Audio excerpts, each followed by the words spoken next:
So this is Kelly again. We're picking up where we left off, reading the Bible from front to back. We've already finished Genesis chapters 1 through 12, and we are starting off on chapter 13. Abram and Lot separate. So Abram went up to Egypt, to the Negev, with his wife and everything he had, and Lot went with him. Abram had become very wealthy in livestock and in silver and gold.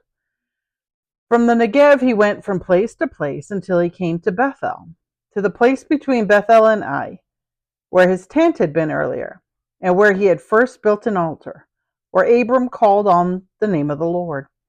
Now Lot, who was moving around with Abram, also had flocks and herds and tents, but the land could not support them while they stayed together, for their possessions were so great that they were not able to stay together. And quarreling arose between Abram's herders and Lot's. The Canaanites and the Perizzites were also living in the land at the time. So Abram said to Lot, "Let's not have any quarreling between you and me, or between our herders and mine, for we're close relatives. It's not the whole land before you. Let's part company.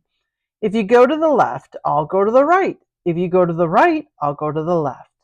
Lot looked around and saw the whole plain of the Jordan, like Zoar, was well watered, like the garden of the Lord, like the land of Egypt. This was before the Lord destroyed Sodom and Gomorrah. So Lot chose to himself the whole plain of the Jordan and set out toward the east. The two men parted company. Abram lived in the land of Canaan, while Lot lived among the cities of the plain and pitched his tents near Sodom. Now the people of Sodom were wicked and were sinning greatly against the Lord. The Lord said to Abram, after Lot had parted from him, "Look around from where you are to the north and south, to the east and west. All the land that you see, I will give to you and your offspring forever. I will make your offspring like the dust of the earth, so that if anyone could count the dust, then your offspring could be counted. Go walk through the length and breadth of the land, for I am giving it to you." So Abram went to live near the great trees of Mamre at Hebron, where he pitched his tents. There he built an altar to the Lord. Chapter 14, Abram rescues Lot. At the time when Amraphel was king of Shinar, Arioch king of Elasar, Kedorlaomer king of Elam, and Tidal king of Goyim, these kings went to war against Bera, king of Sodom, Bersha, king of Gomorrah, Zinab, king of Admah, Shemember, king of Zeboim, and the king of Bela, that is Zoar. All these latter kings joined forces in the valley of Siddim, that is the Dead Sea Valley. For 12 years they had been subjects to Kedorlaomer, but in the 13th year they rebelled. In the 14th year, Kedorlaomer and the kings allied with him went out and defeated the Raphites in Ashtaroth Karnaim, the Zuzites in Ham, and Emites in Shava Kiriathaim, and the Horites in the hill country of Seir, as far as El Paran, near the desert. Then they turned back and went to En Mishpat, that is Kadesh, and they conquered the whole territory of the Amalekites, as well as the Amorites, who were living in Hazazon Tamar. Then the king of Sodom, the king of Gomorrah, the king of Admah, and the king of Zeboim, and the king of Bela, that is Zoar, marched out and drew up their battle lines in the valley of Siddim against Kedorlaomer, king of Elam, Tidal, king of Goyim, Amraphel, king of Shinar, and Arioch, king of Elasar. 4 kings against 5. Now the valley of Siddim was full of tar pits, and when the kings of Sodom and Gomorrah fled, some of the men fell into them, and the rest fled to the hills. The 4 kings seized all the goods of Sodom and Gomorrah and all their food. Then they went away. They also carried off Abram's nephew Lot and his possessions, since he was living in Sodom. The man who escaped came and reported this to Abram the Hebrew. Now Abram was living near the great trees of Mamre, the Amorite, a brother of Eshcol and Aner, all of whom were allied with Abram. When Abram heard that his relative had been taken captive, he called out to the 318 trained men born in his household and went to pursuit as far as Dan. During the night, Abram divided his men to attack them, and he routed them, pursuing them as far as Hobah, north of Damascus. He recovered all the goods and brought back his relative Lot and his possessions, together with the women and the other people. After Abram returned from defeating Kedorlaomer and the kings allied with him, the king of Sodom came out to meet him in the valley of Shiva, that is, the king's valley. Then Melchizedek, king of Salem, brought out bread and wine. He was priest of God Most High, and he blessed Abram, saying, Blessed be Abram by God Most High, creator of heaven and earth, and praise be to God Most High, who delivered your enemies into your hand. Then Abram gave him a tenth of everything. The king of Sodom said to Abram, Give me the people and keep the goods for yourself.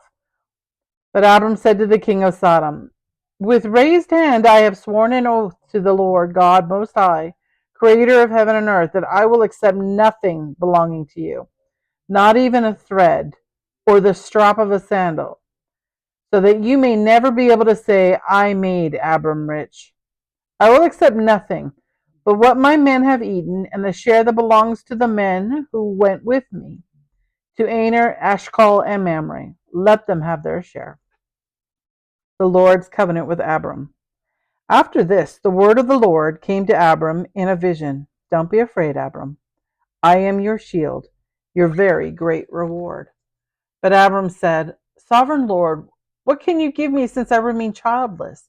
And the one who will inherit my estate is Eliezer of Damascus. And Abram said, You have given me no children, so a servant in my household will be my heir. Then the word of the Lord came to him. This man will not be your heir, but a son, who is your own flesh and blood, will be your heir. He took him outside and said, Look up to the sky and count the stars, if indeed you can count them. Then he said to him, So shall your offspring be.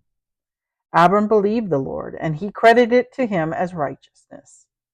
He also said to him, I am the Lord who brought you out of Ur of the Chaldeans to give you this land to take possession of it. But Abram said, Sovereign Lord, how can I know that I will gain possession of it? So the Lord said to him, Bring me a heifer, a goat, and a ram, each 3 years old, along with a dove and a young pigeon. Abram brought all these to him, cut them in two, and arranged the halves opposite each other. The bird, however, he did not cut in half. Then birds of prey came down on the carcasses, but Abram drove them away. As the sun was setting, Abram fell into a deep sleep, and a thick and dreadful darkness came over him. Then the Lord said to him, Know for certain that for 400 years your descendants will be strangers in a country not their own, and that they will be enslaved and mistreated there. But I will punish the nation they serve as slaves, and afterwards they will come out with great possessions. You, however, will go to your ancestors in peace and be buried at a good old age. In the 4th generation, your descendants will come back here, not for the sin of the Amorites has not yet reached its full measure. When the sun had set and the darkness had fallen, a smoking firepot with a blazing torch appeared and passed between the pieces. On that day the Lord made a covenant with Adam and said, To your descendants I will give this land, from the Wadi of Egypt to the great river, the Euphrates, the land of the Kenites, Kenizzites, Cadmonites, Hittites, Perizzites, Rephaites, Amorites, Canaanites, Girgashites, and Jebusites. Now Sarah, Abram's wife, had borne him no children, but she had an Egyptian slave named Hagar. So he said to Abram, The Lord has kept me from having children. Go sleep with my slave. Perhaps I can build a family through her." Abram agreed to what Sarah said. So after Abram had been living in Canaan 10 years, Sarah, his wife, took her Egyptian slave Hagar and gave her to her husband to be his wife. He slept with Hagar and she conceived. When she knew she was pregnant, she began to despise her mistress. Then Sarah said to Abram, "You are responsible for the wrong I am suffering. I put my slave in your arms, and now that she knows she is pregnant, she despises me? May the Lord judge between you and me." "The slave is in your hands," Abram said. "Do with her whatever you think best." Then Sarah mistreated Hagar, so she fled from her. The angel of the Lord found Hagar near a spring in the desert. It was the spring that is beside the road to Shur. And he said, "Hagar, slave of Sarah, where have you come from, and where are you going?" "I'm running away from my mistress, Sarah," he said. Then the angel of the Lord told her, "Go back to your mistress and submit to her." The angel added, "I will increase your descendants so much that they will be too numerous to count." The angel of the Lord also said to her, "You are now pregnant, and you will give birth to a son. You shall name him Ishmael. For the Lord has heard of your misery. He will be a wild donkey of a man. His hand will be against everyone, and everyone's hand against him, and he will live in hostility toward all the brothers." She gave this name to the Lord who spoke to her. "You are the God who sees me." For she said, "I have now seen, and the one who sees me." That is why the well was called Bir Lahai. It is still there, between Kadesh and Bered. So Hagar bore Abram a son, and Abram gave the name Ishmael to the son she had born. Abram was 86 years old when Hagar bore him Ishmael. The covenant of circumcision, chapter 17. When Abraham was 99 years old, the Lord appeared to him and said, "I am God Almighty.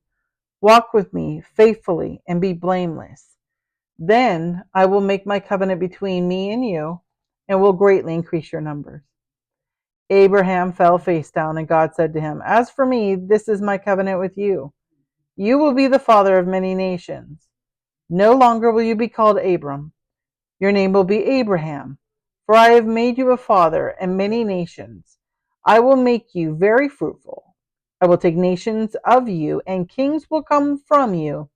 I will establish my covenant as an everlasting covenant between me and you and your descendants after you, for the generations to come, to be your God and the God of your descendants after you. The whole land of Canaan, where you now reside as a foreigner, I will give as an everlasting possession to you and your descendants after you, and I will be their God."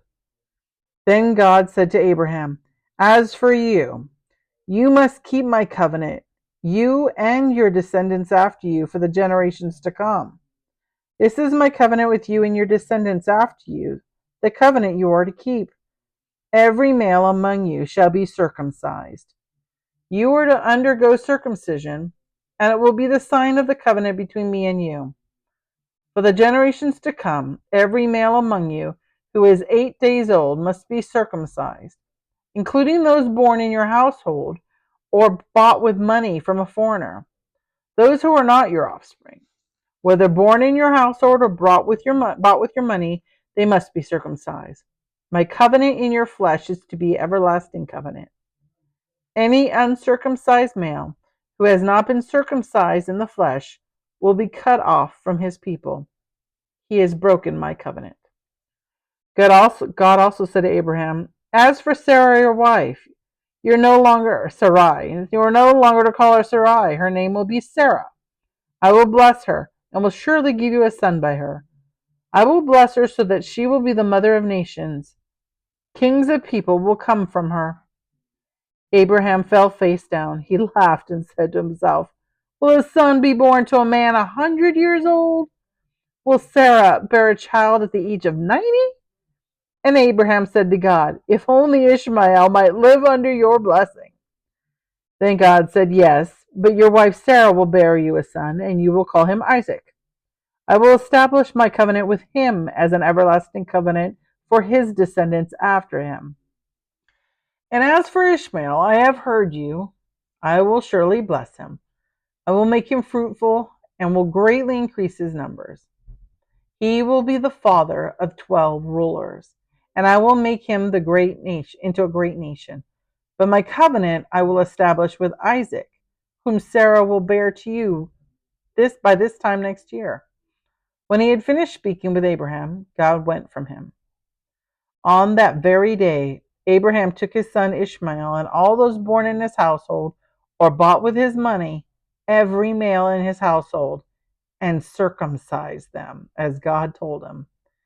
Abraham was 99 years old when he was circumcised, and his son Ishmael was 13. Abraham and his son Ishmael were both circumcised on that very day, and every male in Abraham's household, including those born in his household or bought from a foreigner, was circumcised with him. That's it for today.